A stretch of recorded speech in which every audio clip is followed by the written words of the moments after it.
તો તમે સરસ મજાનું ડેઇલી જે રિવિઝન કરો છો એ જાણીને મને ખરેખર ખૂબ જ આનંદ થયો. મારી એક્સપેક્ટેશન નહોતી. મને બધું ક્લાસમાં 7-8 વ્યક્તિ કદાચ કરતા હશે, બાકી કોઈ નહીં કરતું હોય, પણ નહીં, 7-8 જ નથી કરતા, બાકી બધા જ કમ્પ્લીટલી જે રિવિઝન કરે છે એ જોઈને મને ખરેખર એમ થાય છે કે નહીં, સિરિયસલી હું જે કહું છું એને તમે ખરેખર સિરિયસ લ્યો છો. કારણ કે મેં તમને ડે ટુ ડે રિવિઝનનું શું ઇમ્પોર્ટન્સ છે એ થોડાક દિવસ પહેલાં સમજાવ્યું હતું, અને પછી તમને લખવાનું કીધું, ખબર છે ને, ડેઇલી માટે. તો તમે પૂરેપૂરી શિદ્દતથી નિભાવો છો, એની માટે ખરેખર હું તમને થેન્ક યુ કહું એટલું ઓછું છે. બરાબર, ચાલો આગળ વધીએ. હવે તરંગની અંદર આવીએ. બરાબર, તો તરંગ એટલે મિત્રો મેં તમને કીધું હતું વિક્ષોભની ગતિ. કોની ગતિ? વિક્ષોભ. અને વિક્ષોભ એટલે તમને ના ખબર હોય તો કહી દો, વિક્ષોભ એટલે શું હોય? ઉર્જા. વિક્ષોભ એટલે શું હોય? ઉર્જા. તો આ છે ઉર્જા.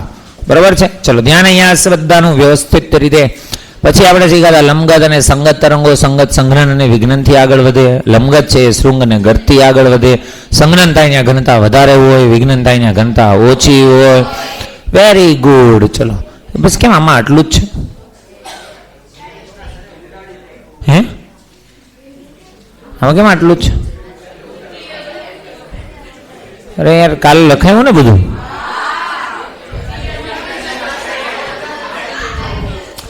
છેલ્લે શું ચલાવ્યું? ક્યાં સુધી ચલાવ્યું? તરંગ. બસ આવી રીતે બધા બોલો એટલે મને કમ્પ્લીટ સમજાય. બોલ. તરંગ વેગ અને બે વચ્ચેનો સંબંધ. તરંગ સમીકરણ પૂરું થઈ ગયું ને? ચલો કઈ વાંધો નહીં. તો આની પછી મેં તમને આવી વસ્તુઓ છે શીખવાડી હોય.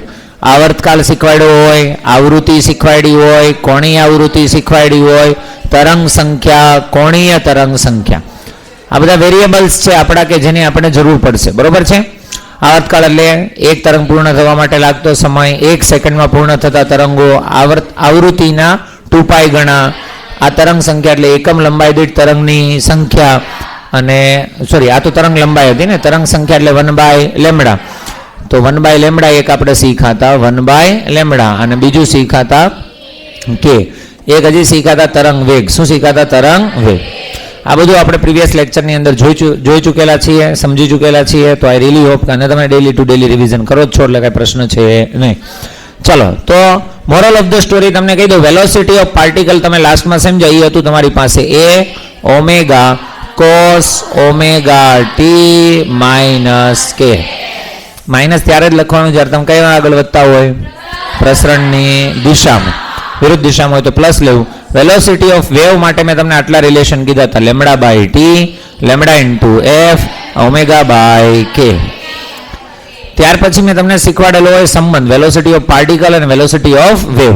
કણનો વેગ અને તરંગના વેગ વચ્ચેનો સંબંધ. તો શું હતો સંબંધ? બોલો તો. વેલોસિટી ઓફ પાર્ટિકલ અને વેલોસિટી વેવનો સંબંધ શું હોય? કાંઈ વાંધો નહોતું થયું રિવિઝન, કાલ કરી નાખજો ને. ચલો, વેલોસિટી ઓફ પાર્ટિકલ અને વેલોસિટી ઓફ વેવ વચ્ચેનો સંબંધ હતો મિત્રો vp/vw ઇક્વલ્સ ટુ, આને કહેતા આપણે તરંગ ઢાળ. શું કહેતા? તરંગ ઢાળ. તરંગ ઢાળ એટલે અહીં લખવું પડે dy/dx, પણ આ કેવા હોવા જોઈએ? માઇનસ. તરંગ ઢાળનું કેવું મૂલ્ય લેવાનું છે? ઋણ. એને આપણે કહેતા બંને વચ્ચેનો સંબંધ. ત્યાર પછી તમને મેં અલગ અલગ કળા તફાવત, પદ તફાવત, સમય તફાવત વચ્ચેના સંબંધ શીખવાડ્યા છે. ચલો, તો હવે આપણે શીખવાના છે. પહેલા ધ્યાન અહીંયા હશે બધાનું, પછી લખવામાં ધ્યાન દેજો. હું આમ લખું ને ડેલ્ટા ફાઈ, એનો મતલબ થાય કળા તફાવત. હું એમ લખું ડેલ્ટા ટી, એનો મતલબ થાય સમય તફાવત. અને જો હું લખું ડેલ્ટા એક્સ, તો આને કહેવાય પથ તફાવત.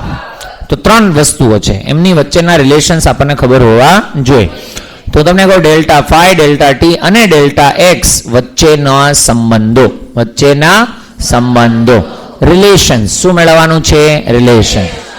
આ ત્રણેય એકબીજા જોડે કેવી રીતે છે ચેન્જ થાય આપણે મેળવવાનું છે, સમજવાનું છે. બહુ સિમ્પલ ટોપિક છે. જોઈએ તો તરંગ સમીકરણની અંદર જે તમે શીખાતા ત્યાંથી આપણે કહાનીની શરૂઆત કરીએ. તો તરંગ સમીકરણની અંદર શું શીખાતા યાદ કરો. તો ત્યાં તમે આવું કીધું હતું. પહેલા જો અહીં ટાઇટલ લગાવું છું, અહીંયા લખું છું પથ તફાવત. શું લખું છું? પથ તફાવત. અહીંયા લખું છું મિત્રો હું કળા તફાવત. શું લખું છું? કળા તફાવત. માની લો કે હું તમને એમ કહું કે તમારી પાસે ફોર એક્ઝામ્પલ સપોઝ માની લો કે આવી રીતનું કોઈ તરંગ છે, આમ કરીને આમ બોલ હા કે ના, આવી રીતનું તમારી પાસે શું છે? તરંગ. આમ કરીને, તો તરંગ છે આ દિશામાં આગળ વધે છે. બોલ હા કે ના? આ બધા પાર્ટિકલ્સ છે. શું છે? પાર્ટિકલ. જે એક ને આપણે દર્શાવવાનો. તો આ કેવી રીતે દોલનો કરતા હશે? આમ કરતા હશે. જો લંબગત તરંગ હશે તો, સંગત હશે તો આ રીતે કરતા હશે. ક્લિયર છે બધા? ગુડ છે, વેરી ગુડ છે. હું તમને એમ કહું, અહીંયા જે પહેલો પાર્ટિકલ છે, જો તરંગની શરૂઆત આ પોઈન્ટથી થતી હોય તો આ થયો ફર્સ્ટ પાર્ટિકલ. એની કળા કેવી હશે? સૌથી વધારે. સમય કેવો હશે? સૌથી વધારે. ટી સમયની કળા કહું તો કેટલી હશે? Omega T. કેટલી હશે? Omega T. હવે ધ્યાનથી જોજો. હું તમને એમ કહું કે અહીંયાથી અહીંયા સુધીનું કણનું અંતર લઉં, આનું અંતર ઉદ્ગમ બિંદુથી કેટલું કહેવાય? 0. કારણ કે ખુદ ઉદ્ગમ પર છે. બોલ હા કે ના? ત્યાંથી માન લે આનું અંતર લેમડા છે. કેટલું છે? લેમડા. તો આનું અંતર 0, આનું અંતર લેમડા. તો આ અને આ વચ્ચેનો પથનો તફાવત છે કેટલો થાય? લેમડા. લેમડા કેટલો થાય? પથનો તફાવત. કેનો તફાવત? પથનો. માની લો કે અહીંયાથી અહીંયા સુધીની લંબાઈ, હું તમને એમ કહું કે અહીંયા કોઈ પાર્ટિકલ છે, અહીંયાથી અહીંયા સુધીની લંબાઈ છે 5 મીટર. કેટલી છે? 5 મીટર. અહીંયા કોઈ પાર્ટિકલ છે, અહીંયાથી અહીંયા સુધીની લંબાઈ છે 7 મીટર. કેટલી છે? 7. તો પથ તફાવત આ બંને વચ્ચેનો કેટલો થાય? 2 મીટર. પથ તફાવતનો મને મિનિંગ ખબર પડી. પથ તફાવત એટલે ઓરિજિનથી આને કેટલું અંતર કાપ્યું, ઓરિજિનથી આને કેટલું અંતર કાપ્યું. તો આને ઓરિજિનથી કેટલું કાપ્યું? 0. આને કેટલું કાપ્યું? લેમડા. તો બે વચ્ચેનો પથ તફાવત કેટલો થાય? લેમડા. તો તમે નાના નાના હતા ત્યારે મેં તમને છે શીખવાડેલું કે તમારી પાસે જો પથ તફાવત છે એ લેમડા હોય, કેટલો હોય? લેમડા. તો એનો કળા તફાવત કેટલો હોય? 2π. તો ધારી લે કે પથ તફાવત છે ડેલ્ટા એક્સ. કેટલો છે? Delta x. આપણે સમીકરણ મેળવ્યું ત્યારે કેટલું કીધું હતું? એક્સ. હવે આપણે કેટલું કહીએ છીએ? Delta x. તો ત્યારે કળા તફાવત, કળા એટલે શું થાય? ફાઈ. તફાવત એટલે શું થાય? ડેલ્ટા. તો ત્યારે ડેલ્ટા ફાઈ ઇક્વલ્સ ટુ શું થશે? કરો તો ગુણાકાર. શું આવશે? 2π into delta x by lambda. પણ 2π બાય લેમડા એટલે કોણ હતું? કે. તો તમારી પાસે સૂત્ર આવી ગયું કે ડેલ્ટા ફાઈ ઇક્વલ્સ ટુ કે ડેલ્ટા એક્સ. આ કોની વચ્ચેનો સંબંધ છે? કળા તફાવત અને પથ તફાવત. કાલે તમને સપોઝ માની લો કોઈ ક્વેશ્ચનની અંદર એવું મળે, ભાઈ બે પાર્ટિકલ વચ્ચે પથનો તફાવત છે 7 મીટર. કેટલો છે? 7. તો બોલો એની અંદર કળા તફાવત કેટલો હશે? તો અહીં મૂકવાના 7 અને ઇન્ટુ કરી દેવાનું કે. તો એનો કળા તફાવત હશે 7k. કેટલો હશે? 7k. ના ખબર પડી? આ બે વચ્ચેનો રિલેશન થયો. આવા રિલેશન તમે એક માટે નહીં, બહુ બધા નાના નાના રિલેશન્સ છે બનાવી શકો. તો ધ્યાનથી જો. બીજો રિલેશન આપણે જોઈએ. એ રિલેશન હું મેળવું છું પથ તફાવત અને એની સામે લઈ લઉં છું સમય તફાવત. કેવો તફાવત? સમય તફાવત. સમય તફાવત એટલે આને મળેલો સમય, આને મળેલો સમય, બેની બાદબાકી. તો હું તમને એમ કહું પથ તફાવત માની લો લેમડા છે. કેટલો છે? પથનો તફાવત કેટલો છે? લેમડા. તો આ બંને વચ્ચે સમયનો તફાવત કેટલો હશે? ટી. આવર્તકાળ ટી. તો અહીંયા હું લખી શકું સમય તફાવત ટી. તો હું તમને એમ કહું પથ તફાવત જો કેટલો હોય? Delta x. તો સમય તફાવત ડેલ્ટા ટી બરાબર અને ગુણી નાખો એટલે શું આવશે? T into delta x by lambda. આ કોની વચ્ચેનો સંબંધ છે? સમય તફાવત અને પથ તફાવત. ના ખબર પડી? બહુ સિમ્પલ હોય છે. કાં તો તમે સૂત્ર યાદ રાખો, જો યાદ રહી તો. ના યાદ રહી તો તમને ત્રિરાશિ મુક્તા આવડવી જોઈએ. ચલો મિત્રો, હજુ એક રિલેશન મેળવી શકાય. વિચારો તો હવે કયો રિલેશન મેળવી શકાતો હશે? કોની વચ્ચેનો બાકી રહ્યો? જો પથ અને કળા થઈ ગઈ, પથ અને સમય થઈ ગઈ, કળા અને સમય. તો હવે આપણે મેળવશું, કોનું મેળવશું? કળા તફાવત અને સમય તફાવત. કળા તફાવત માની લો હું એમ કહું કે 2π છે. કેટલો છે? 2π. જો 2π હોય તો સમય તફાવત કેટલો હશે? ટી. તો તમને હું એમ કહું કળા તફાવત જો ડેલ્ટા ફાઈ હોય તો સમય તફાવત ડેલ્ટા ટી બરાબર, આને લઈ જા આ સાઈડ, તો શું આવશે? T into delta phi by 2π. શું આવશે? બાય 2π. ના ખબર પડી? ત્રિરાશિ મુક્ત આવડવી જોઈએ. જો કળા તફાવત 2π તો સમય તફાવત ટી. જો કળા તફાવત ડેલ્ટા ફાઈ તો સમય તફાવત કેટલો? સપોઝ માની લો તમને કોઈ એમ કહે કે ભાઈ કોઈ બે પાર્ટિકલ વચ્ચેનો કળા તફાવત છે π/2 છે. કેટલો છે? π/2. તો અહીં તમારે કેટલા મૂકવાના? π/2. તો એમની વચ્ચેનો સમય તફાવત કેટલો હશે? t/4. અને તમને ખબર જ છે એક પાર્ટિકલ અહીંયા હોય ને એક પાર્ટિકલ અહીંયા હોય, બે વચ્ચે સમયનો તફાવત કેટલો હોય? t/4. તો તમારી રીતે ડાયરેક્ટ ગણી શકો. બોલ હા કે ના? આને યાદ રાખવા માટે, ઇઝી કરવા માટે જો હું ડેલ્ટા ફાઈને કરતા બનાવું, કોને કરતા બનાવું? Delta phi. તો બોલ ડેલ્ટા ફાઈ ઇક્વલ્સ ટુ શું થશે? ડેલ્ટા ફાઈ ઇક્વલ્સ ટુ 2 શાંતિ 2π 2 પાઈ આ સાઈડ જશે, ટી નીચે આવશે એટલે આવશે 2 pi by t into delta t. 2 pi by t એટલે શું થાય? ઓમેગા. તો delta phi equals to omega delta t. આવું પણ લખી શકો. બોલ હા કે ના? આ કોના જેવું છે? થીટા બરાબર ઓમેગા ટી જેવું જ છે. જો થીટા બરાબર શું લખ્યું આપણે? Omega T. સર્કલ શીખાતા ત્યારે યાદ આવે છે? કાંઈ યાદ નહીં હોય એમાં તમે ત્યારે સેમ ડે રિવિઝન કર્યું હોય પણ પાછું થોડીક વાર પછી કરવું પડે કે નહીં? સમજાણું કે નહીં? સેમ ડે કરો છો બહુ સારી વાત છે, પણ વીકમાં પાછું એક વખત વીકનું આખું રિવિઝન કરી લેવાનું. બરાબર છે? ચલો નોટ કરો ફટાકથી.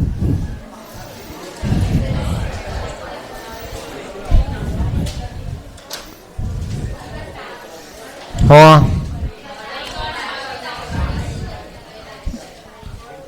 શું કહો છો? રિવિઝન કરો છો એમ? તો સારી વાત છે ને, કરો છો તો આપણી થોડી ના છે.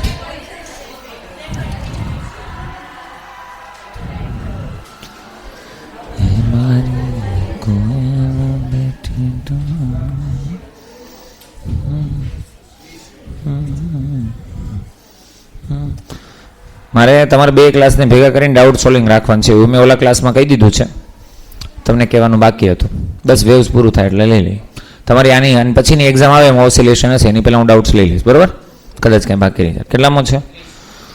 બે ધાતુના સળિયા તેનો રેખીય પ્રસરણાંક ગુણાંક અનુક્રમે સમથિંગ અને સમથિંગ છે. બધા જ તાપમાન માટે લંબાઈનો તફાવત 10 સેન્ટીમીટર છે. તો તેની પ્રારંભિક લંબાઈ અનુક્રમે કેટલી હશે? બધા જ તાપમાન માટે લંબાઈનો તફાવત આપ્યો છે ને, તો પ્રારંભિક લંબાઈ. તો આનું સૂત્ર લખી નાખાય ને, α1 L1 ઇક્વલ્સ ટુ α2 L2. બસ પૂરું. ખ્યાલ આવ્યો? એનાથી તમને શું મળશે? ગુણોત્તર મળશે. તો જોઈ લેવાની એ ગુણોત્તર કોનામાં સેટ થાય છે. જે બે હોય કે જેને ગુણોત્તર સેટ થતો હોય એ જો માન લે કે તમારો જવાબ આવે છે 40 અને 50, તો ગુણોત્તર કેટલો થવો જોઈએ? 4/5. તો જોઈ લો α1 α2.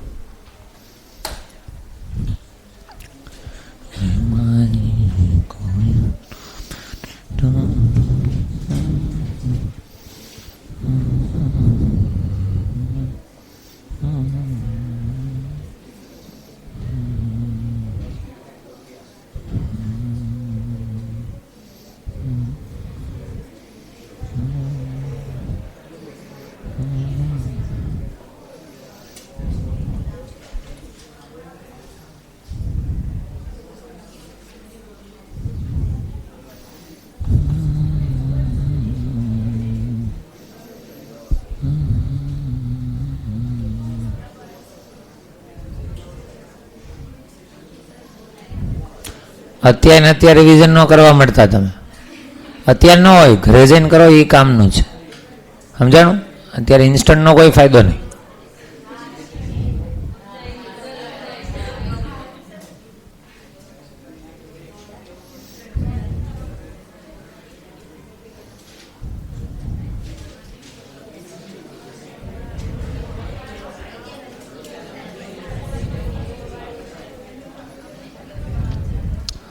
ચલો મિત્રો રેડી? 3 બોક્સ બનાવજો. બરોબર? જે ફાઇનલ સૂત્રો છે. મેં ત્રીજામાં બોક્સ નથી બનાવ્યું, પણ તમે ડેઈલી રિવિઝન કરતા હોય એટલે તમને ખબર જ હોય ક્યાં બોક્સ બનાવવું છે.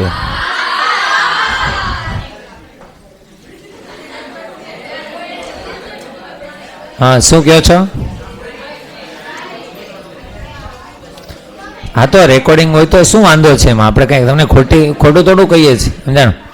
તમે રિવિઝન કરો છો તો તમને શાબાશી મળવી જોઈએ ને.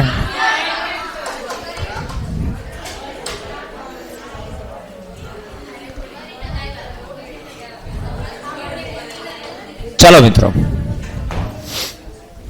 તો તમે અત્યારે શીખા તરંગનો વેગ શીખા. તરંગ વેગનો કણના વેગ સાથે શું રિલેશન છે શીખા. અચ્છા, કણનો વેગ એટલે શું હોય? dy/dt. તરંગનો વેગ એટલે શું હોય? dx/dt. ઉર્જા એક આપેલું અંતર ના છેદમાં સમય અને કર્ણ કાપેલું અંતર ના છેદમાં સમય. Very good. તો આ બધું આપણે શીખી ગયા છે. હવે આપણે શીખવાનું છે, માની લો કે તમને હું એમ કહું કે કોઈ દોરી છે. શું છે? દોરી. તો આપણે શીખવાની છે દોરીમાં લંબગત તરંગોની ઝડપ. શું છે? દોરીમાં લંબગત તરંગની ઝડપ અથવા તરંગનો વેગ. તો આપણે વેગ પસંદ કરશું તો લંબગત તરંગનો વેગ છે આપણે શીખવાનો છે. ચલો ધ્યાન અહીંયા હશે બધાનું. પહેલાં શીખી લ્યો, પછી કારણ આની અંદર તમને ઘણું બધું યાદ આવશે હમણાં. જો તો હું તમને એમ કહું દોરીમાં લંબગત તરંગની વેગ છે એ શીખવાનો છે. તો આપણે બહુ બધા પ્રયોગો કર્યા. માની લો કે તમારી પાસે આ રીતની કોઈ દોરી છે, આમ કરીને આમ સપોઝ માની લો કે દોરી છે, દોરીના પાર્ટિકલ્સ મેં તમને અલગ અલગ દર્શાવી દીધા છે. અને આ જે પણ કાંઈ તમારી પાસે પાર્ટિકલ્સ છે, હવે ધ્યાનથી જોજો વ્યવસ્થિત કે આ પાર્ટિકલ છે એ શું કરતા હશે? દોલનો કરતા હશે. હવે આ લંબગત તરંગનો આપણે વેગ જોઈએ તો આપણે અવલોકનો કેવી રીતે લીધા હોય? માની લો અહીંયા તરંગ પહોંચ્યું, અહીંયાથી તરંગ જનરેટ થયો, અહીંયા સુધી પહોંચવા આપણે સમય માપી લીધો. કેટલો લાગ્યો? 5 સેકન્ડ. અંતર આપણને ખબર છે કેટલું કાપ્યું હશે, ખબર પડી કે નહીં? તો જ્યારે પહેલી વખત સાયન્ટિસ્ટોએ એક્સપેરિમેન્ટ કર્યા તો ખબર પડી કે આ જે દોરીમાં લંબગત તરંગનો વેગ છે એ 2 રાશિ પર આધારિત છે. કેટલી રાશિ પર? 2. પછી તમે દોરીને બદલાવો કાં તો કંઈક અલગ અલગ કરો તો દોરી શું થાય? બદલાય તો એનો વેગ એનો એ જ રહ્યો કે બદલાઈ ગયો? તો કયા કયા પરિબળો માટે દોરીમાં તરંગનો જે વેગ છે એ બદલાય છે? તો પ્રાયોગિક અવલોકનો પરથી આપણને ખબર પડી કે 2 પરિબળ એવા છે કે જે તમે બદલો ને તો દોરીની અંદર તરંગનો વેગ છે શું થઈ જાય? બદલાય. એક તો દોરીમાં ઉત્પન્ન થયેલું ટેન્શન. શું છે? ટેન્શન. દોરી કેટલી ખેંચાયેલી છે, દોરી કેટલી ઢીલી છે, એની અંદર ટેન્શન કેટલું છે એની ઉપર આધારિત છે. અને બીજો આધાર છે એનો રેખીય દળ ઘનતા પર. કોના પર છે? રેખીય દળ ઘનતા. આને આપણે તણાવ બળને દર્શાવવાના છીએ T વડે, અને રેખીય દળ ઘનતાને નોર્મલી આપણે કેના વડે દર્શાવતા? સૂત્ર યાદ છે? લેમડા બરાબર શું હતું? નહીં, આમ તમે રિવિઝન કરતા હોય તમને યાદ હોવું જોઈએ ખરેખર. શું હતું લેમડા બરાબર? M/L હતું. તમને મેં ત્યારે શીખવાડ્યું હતું કે જ્યારે તમને ક્યારે પણ દળની જરૂર પડે કોઈ પણ જગ્યાએ તો તમારે આ યાદ રાખવાનું. 1Dમાં જરૂર પડે તો લેમડા, 2Dમાં જરૂર પડે તો સિગ્મા, અને 3Dમાં જરૂર પડે તો રો. 3 ઘનતા તમને શીખવાડી હતી. અને આનું સૂત્ર હતું લેમડા બરાબર M/L. શું હતું? M/L. પણ પ્રોબ્લેમ એ છે કે જો અહીં લેમડા વડે દર્શાવું તો તરંગ લંબાઈ તો ઓલરેડી લેમડા છે, એટલે આપણે તરંગ લંબાઈને લીધે લેમડા વડે નહીં દર્શાવીએ, આને આપણે દર્શાવશું મ્યુ વડે. શેના વડે? મ્યુ. છે રેખીય દળ ઘનતા પણ દર્શાવવાનું કોના વડે છે? મ્યુ વડે. અને એનું સૂત્ર તમને ભૂલાઈ ગયું હતું એટલે તમને યાદ કરાવી દો. M/L. કુલ લંબાઈ અને કુલ દળ. M/L. આ શું થઈ ગયું? રેખીય દળ ઘનતા. તો આપણને ખબર પડી દોરીમાં જે લંબગત તરંગનો વેગ છે એ કોના ઉપર ડિપેન્ડેડ છે? 2 વસ્તુ પર. કાં તો તણાવ બળ અને રેખીય દળ ઘનતા. આપણે એ નથી જોતું, આપણે જોઈએ છે સૂત્ર કે વેગ બરાબર કેટલું હશે. તો સૂત્ર તો મળતું નહોતું, તો આપણે પારિમાણિક વિશ્લેષણની પદ્ધતિનો ઉપયોગ કરીશું. કોનો ઉપયોગ કરીશું? પારિમાણિક વિશ્લેષણ. ચલો લખીએ તો પારિમાણિક વિશ્લેષણની પદ્ધતિ અથવા પારિમાણિક વિશ્લેષણ પરથી કોણ જોઈએ છે તમારે? વેગ. કેટલી રાશિ ઉપર ડિપેન્ડ છે? 2. એક તો T ઉપર અને બીજું મ્યુ ઉપર. ધારી લો T ની કેટલી ઘાત છે? A. મ્યુ ની કેટલી ઘાત છે? B. સમપ્રમાણતા દૂર કરો એટલે શું આવશે? અચળાંક. તો અહીંયા અચળાંકને લખું છું, ધ્યાન અહીંયા હશે બધાનું. તો V ઇક્વલ્સ ટુ શું આવશે તમારી પાસે? K into T⁴ A into mu ⁴ B. ના ખબર પડી? હવે તમારે કરવાનું શું હોય? A અને B મેળવવાનું હોય એટલે તમારું સૂત્ર રેડી. યાદ છે આવું કેમ કરતા? Very good. એમ બધું યાદ જ હોય કારણ કે તમે ડેઈલી રિવિઝન કરો એટલે સમજાણું કે ને? એટલે તો જ યાદ હોય ને, નકર થોડું યાદ હોય પેલા માણસ. સમજા? ચલો તો વેગ V નું આપણે શું લખવાનું છે? સમીકરણ. શું લખવાનું છે? સમીકરણ.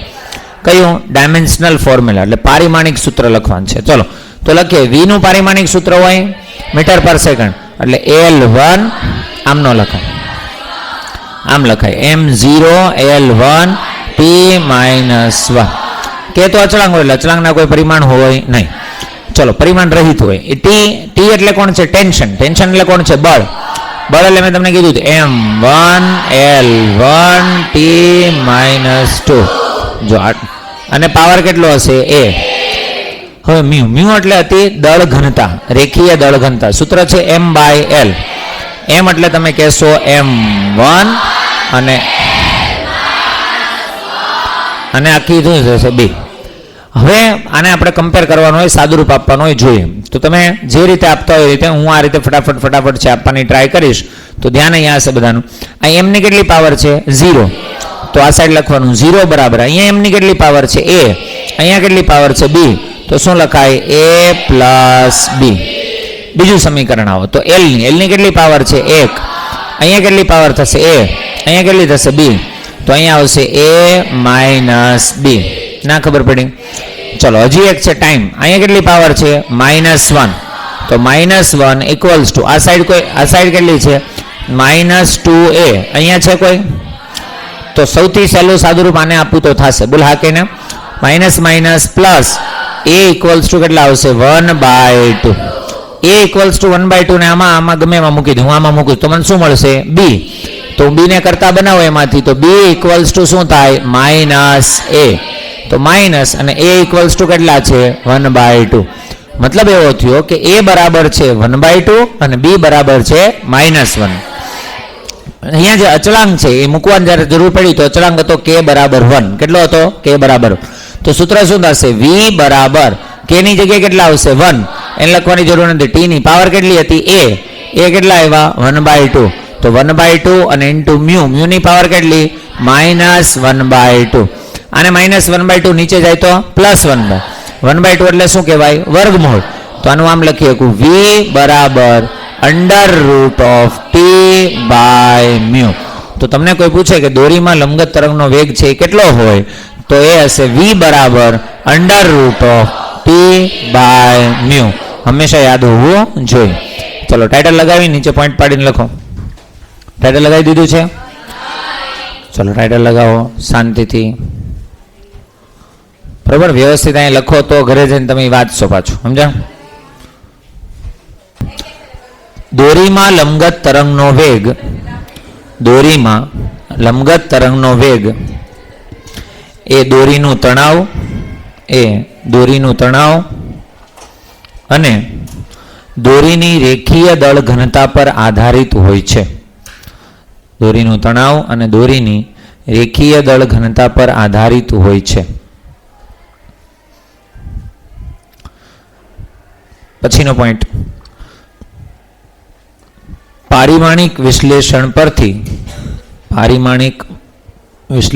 પરથી બસ હવે મેં બધું જ લખેલું છે. v proportional to t to the power a થી સ્ટાર્ટ કરો, લાસ્ટ એન્ડ સુધી પહોંચવાનું છે.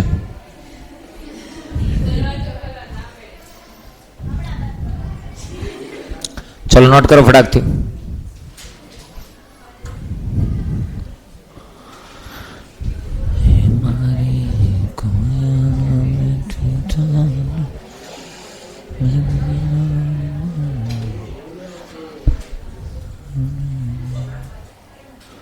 ચલો રેડી?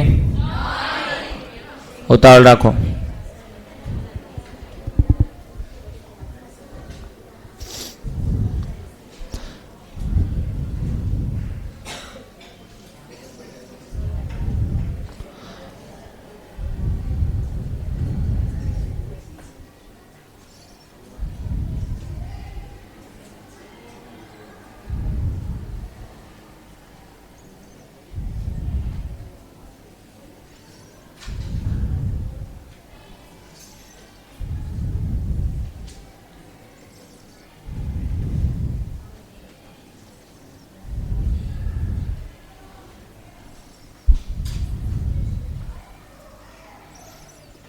ચલો ટાઇટલ લગાવો.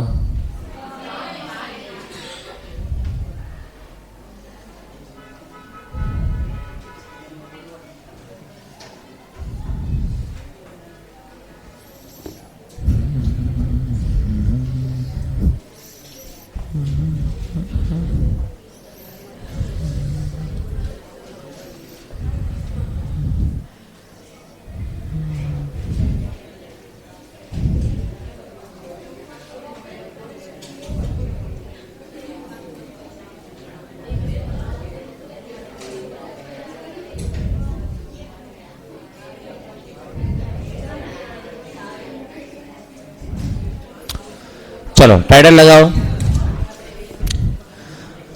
ઘન પદાર્થોમાં યાંત્રિક તરંગોની ઝડપ. ઘન પદાર્થમાં યાંત્રિક તરંગોની ઝડપ. તો સોલિડ બોડી છે. હવે કેવી બોડી છે? સોલિડ. ઘન પદાર્થોમાં યાંત્રિક તરંગોની ઝડપ. ઘન પદાર્થમાં યાંત્રિક તરંગની ઝડપ.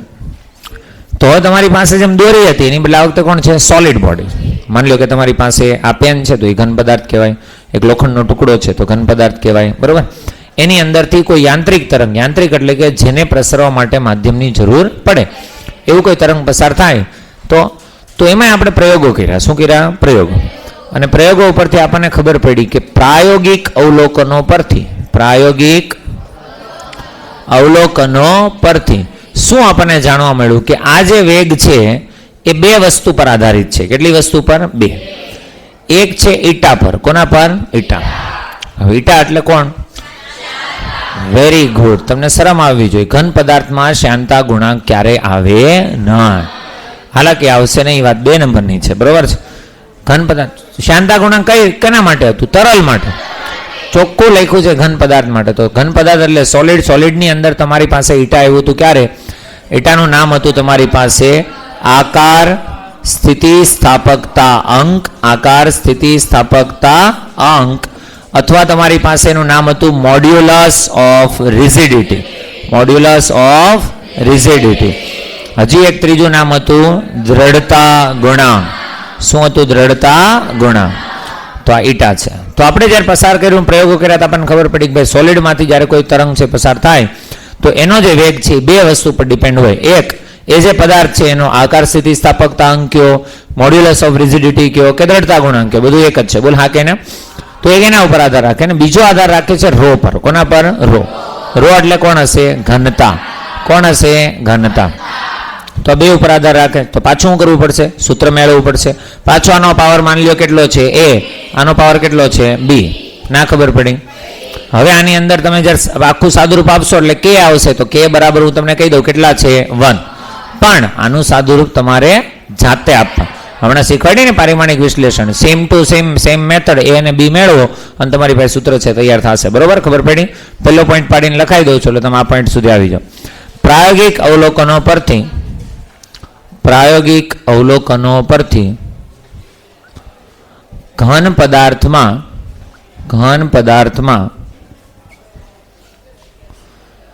યાંત્રિક તરંગનો વેગ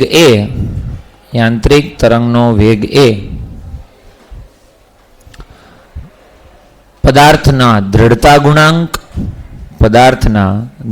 ગુણાંક અથવા બીજું કેવું હોય તો શું કહેવાય? Modulus of rigidity. કાઉન્સમાં લખો જ બે. કાઉન્સમાં લખો મોડ્યુલસ ઓફ રિજિડિટી અથવા આકાર સ્થિતિ સ્થાપકતા અંક. મોડ્યુલસ ઓફ રિજિડિટી અથવા આકાર સ્થિતિ સ્થાપકતા અંક. કાઉન્સ પૂરો. અને પદાર્થની ઘનતા પર આધાર રાખે છે.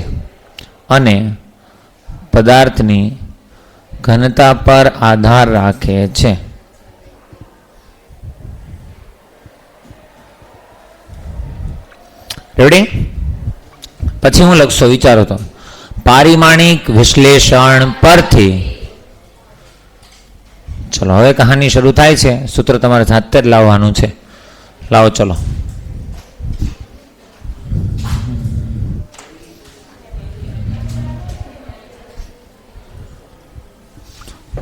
ચલો લાવો સૂત્ર ફટાકથી. હવે સૌથી પહેલા તો અમુક વિચારતા હશે આકાર સ્થિતિ સ્થાપકતા અંકનું પારિમાણિક સૂત્ર શું છે? ખ્યાલ આવ્યો? કારણ કે હું ડેઇલી રિવિઝન કર્યું હોય પણ થોડુંક જૂનું થઈ ગયું કે નહીં ચેપ્ટર, એટલે કદાચ તમને ભૂલાઈ જાય. સમજાણું? જેને ના ખબર હોય એને કહી દઉં, આકાર સ્થિતિ સ્થાપકતા અંક અથવા કોઈ પણ સ્થિતિ સ્થાપકતા અંક 3 હતા: યંગ મોડ્યુલસ, બલ્ક મોડ્યુલસ અને ઈટા. કોઈ પણ હોય એનું સૂત્ર હોય પ્રતિબળના છેદમાં વિકૃતિ.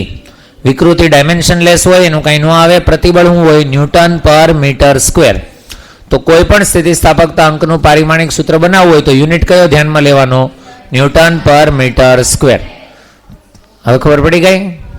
હા, તો બસ લખવા માંડો. ચલો સાદુરૂપ આપો ફટાકથી.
ચલો રેડી કે કરાવવું પડશે?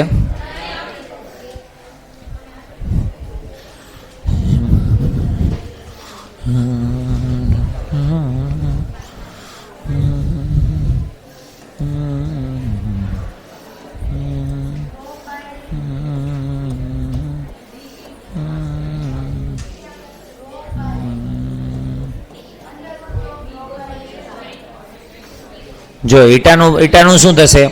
ન્યૂટન એટલે m1 L1 T -2 by metre square, એટલે આ L2 આ 1 1 કેન્સલ થઈ જાય, કેટલા આવશે? -1. એટલે અહીંયા આવશે m1 L -1 T -2 આખાની power a, અને રો એટલે હોય કિલોગ્રામ પર મીટર ક્યુબ, એટલે શું આવશે? m1 અને કેટલા આવશે? L -3, અને અહીંયા કેટલા આવશે તમારી પાસે? b. હવે સરખાવી દો એટલે અહીંયા કેટલા આવશે? 0 બરાબર અહીંયા કેટલી પાવર છે? a, અહીંયા કેટલી પાવર છે? b, તો 0 બરાબર a પ્લસ b. હવે ભલે આપણે પહેલી વખત તો l નહીં સરખાવી, પણ હું ડાયરેક્ટ t ને સરખાવવાનું પસંદ કરીશ, કારણ કે આમાં t છે નહીં. તો t ની આ બાજુ કેટલી છે? -1, આ બાજુ કેટલી થશે? -2a. તો a બરાબર કેટલા થશે? Minus minus cancel, 1/2. આ 1/2 કરી નાખો, એનામાં મૂકી દો, તો b બરાબર કેટલા આવશે તમારી પાસે? -a, તો -1/2. એટલે સેમ ટુ સેમ જ આવશે લાસ્ટની જેમ, a બરાબર 1/2 અને b બરાબર -1. હવે તમને સૂત્ર કહે તો સૂત્ર શું થઈ જશે? v = eta by rho. યાદ હોવું જોઈએ. ઓકે, નોટ કરી લો. ચલો.